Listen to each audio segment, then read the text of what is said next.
To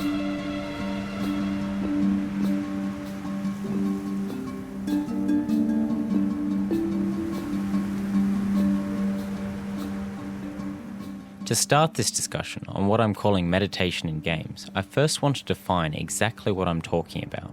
The gameplay shown on screen right now is far from meditative, but is footage of me playing in a state often called flow, where perception and action become nearly automatic, where it feels as though my intentions have been translated directly into actions I'm making in-game, without conscious awareness of moving the mouse, leading my targets, timing my detonations, and so on.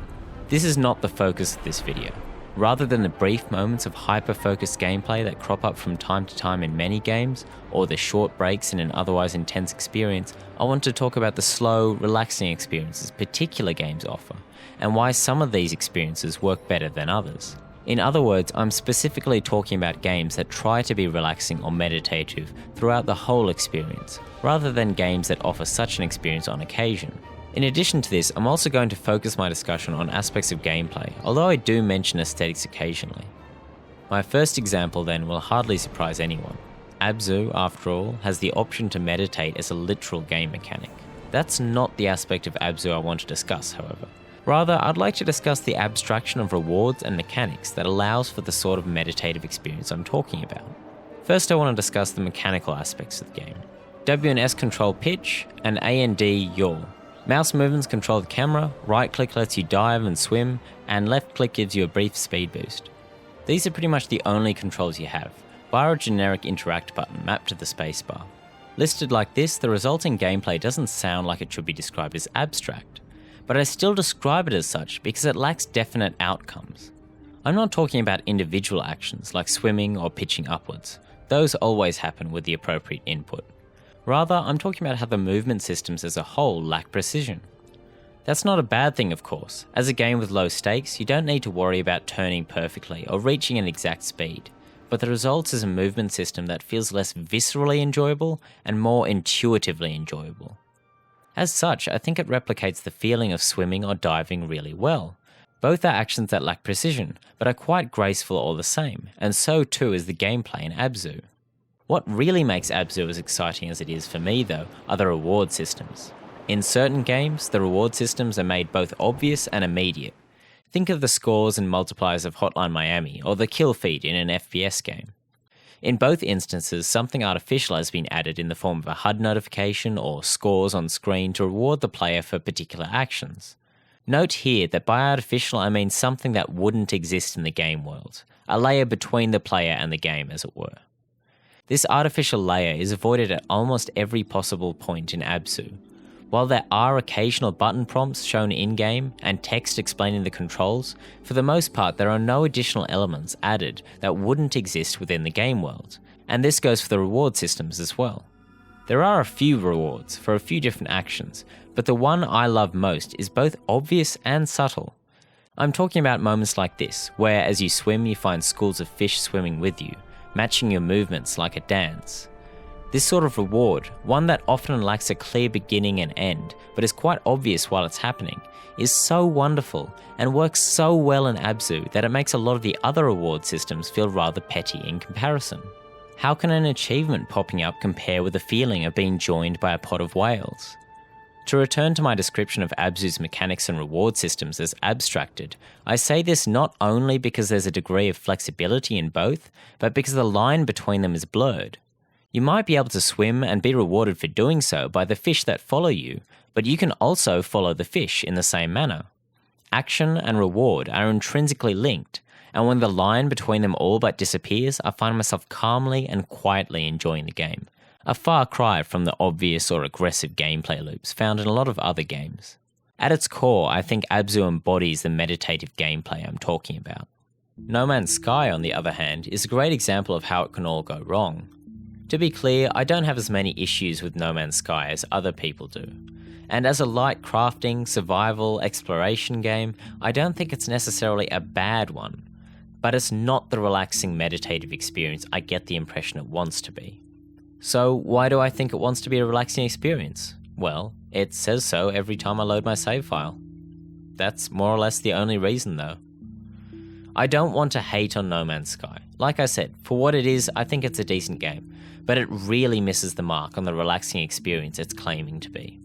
One of the big issues as I see it is that the reward systems depend almost entirely on the sort of artificiality that games like ABZU almost entirely lack.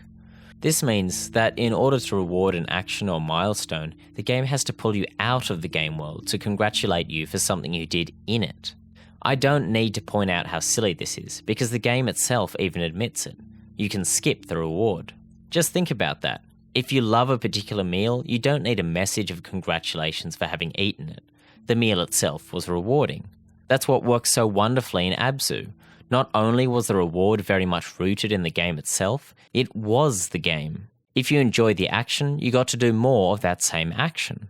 No Man's Sky instead offers a change of aspect ratio, the same chord progression, and a slightly different message for each and every milestone you reach. Even if this was a chord progression from the gods, it'd get old fast given how often it plays in the early game. And it's long too. On top of being lengthy, it also prevents other gameplay, so it's hardly surprising that people might want to skip it. But that begs the question, why include a reward that people don't want? What irritates me most about this particular reward is that in other areas the game gets it right. Like here, when you're entering a space station for the first time, you get a piece of music that breaks from the minimal norm and bursts with sudden energy. If No Man's Sky was supposed to be a relaxing game punctuated by exciting moments, this is the right sort of reward system. One that plays very well with the strengths of the game, while adding to the experience. The other reward systems, not so much.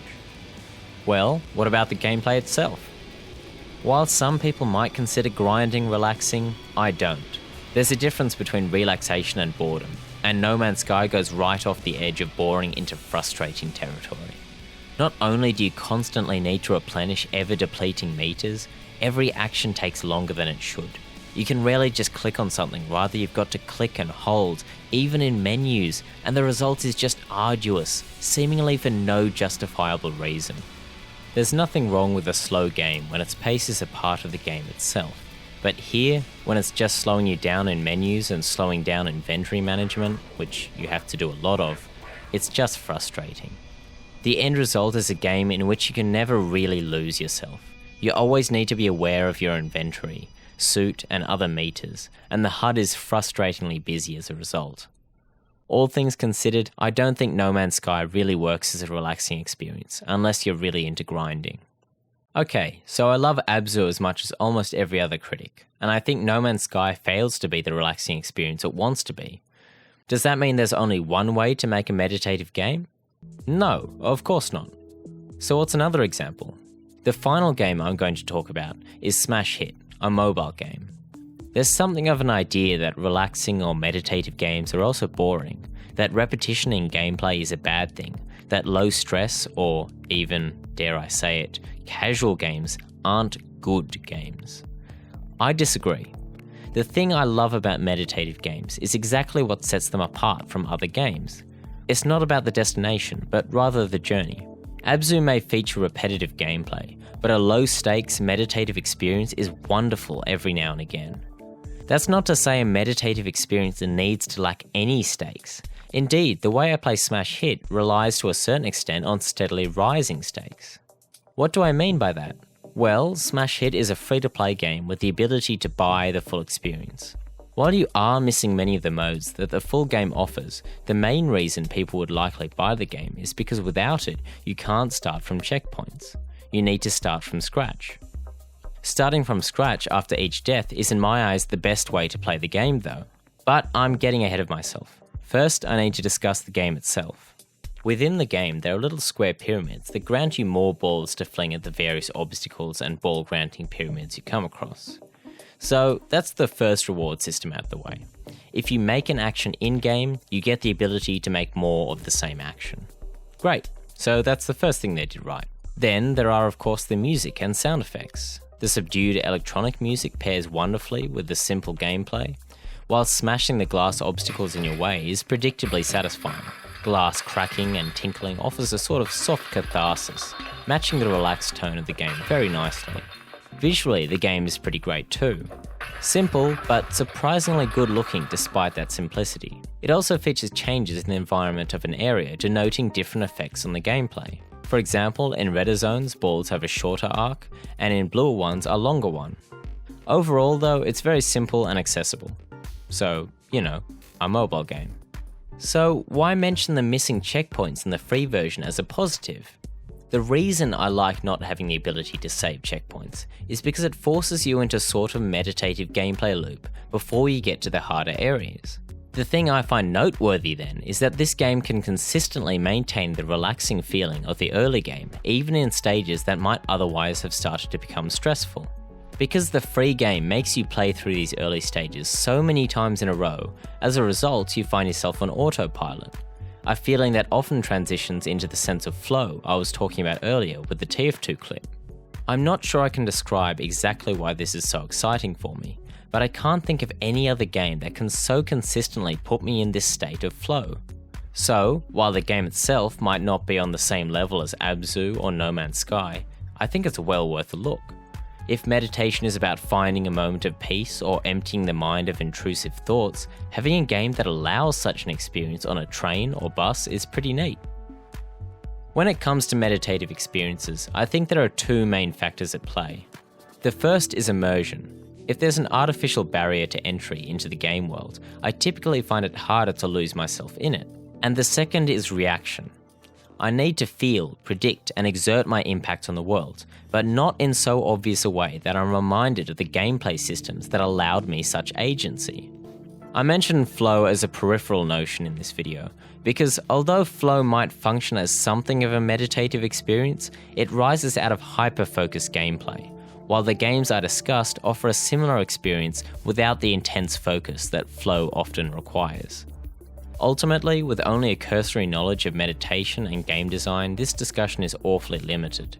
You might see some threads I start but leave behind, so if you have any examples of relaxing games or different opinions on the games I mentioned, I'd love to hear them. Oh, and if you're one of the people that pushed this channel past 1,000 subscribers, thanks! That number's still hard for me to properly comprehend, and it really means a lot that so many wanted to watch more of my videos, and that some have stuck around right from the beginning. Cheers! Have a good one.